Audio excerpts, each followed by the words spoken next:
Hi everybody, this is House Church video for Side Week, and this past week we were talking about our words and we were talking about truth. And in Jesus' Sermon on the Mount, we see in Matthew 5 that he talks about oaths and vows and letting your yes be a yes and your no be a no. And so as we look through that, my question mark was kind of a bit of a big question of why does this even matter? So we're in the middle of Matthew, and he's talking about things like anger and what do you do with this anger inside of you, and what do you do when it comes to things like relationships and marriages, divorce and lust and all that stuff. And then all of a sudden he starts talking about what you say. And for me, the big question is, what does this even matter? Why is this such a big thing? If we say things like talk is cheap, so maybe it isn't.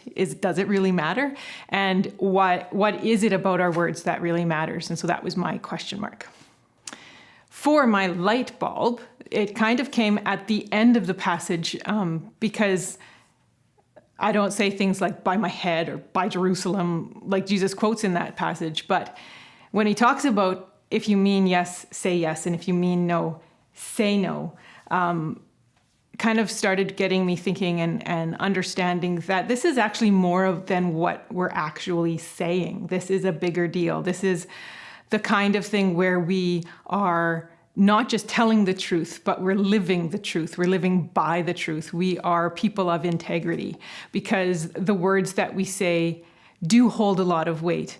And as I think back into my life, the people who have said things to me that have been cutting stick with me more than the times if I've been injured by somebody physically. The times when people have used their words in truth and in love to build me up and to encourage me, those have done a lot for me as well. So our words really do matter, and being people who live in integrity and in the truth then becomes a really big deal, and it becomes something that can be marked and should be marked by those of us who are living in the kingdom of God and working and praying that the kingdom of God would come.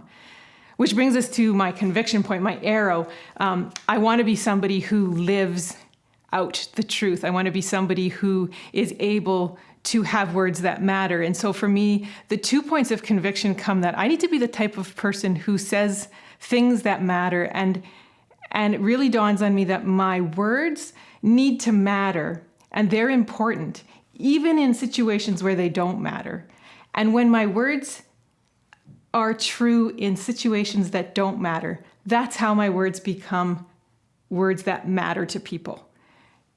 When they're kind of in an insignificant thing, but I'm still saying the truth and building people up with my words and living out that truth, then my words do matter in situations where people need to maybe pay attention to them. And so at the end of that, for me, the conviction to dive into community and into a community that knows me and knows when my words are not what they should be, and are able to say, are you living in the truth? Are you living out these words? Are you speaking words of truth, not just in the words you say, but in how you act and how you live your life? And so community becomes a huge thing, and a time for me to open that up to the people around me who know me really well, to say, hold me accountable, to be able to use my words in a way that are true, and true to who I serve, true to the God who made the world and brought order out of chaos with his words. That's the God who's made us in his image. And so diving into community and using our words in the same way that our God does allows me to move forward and live out this passage. So that's my things that I've got out of this passage and out of the sermon this week. Have fun discussing that and growing together in your house churches in community.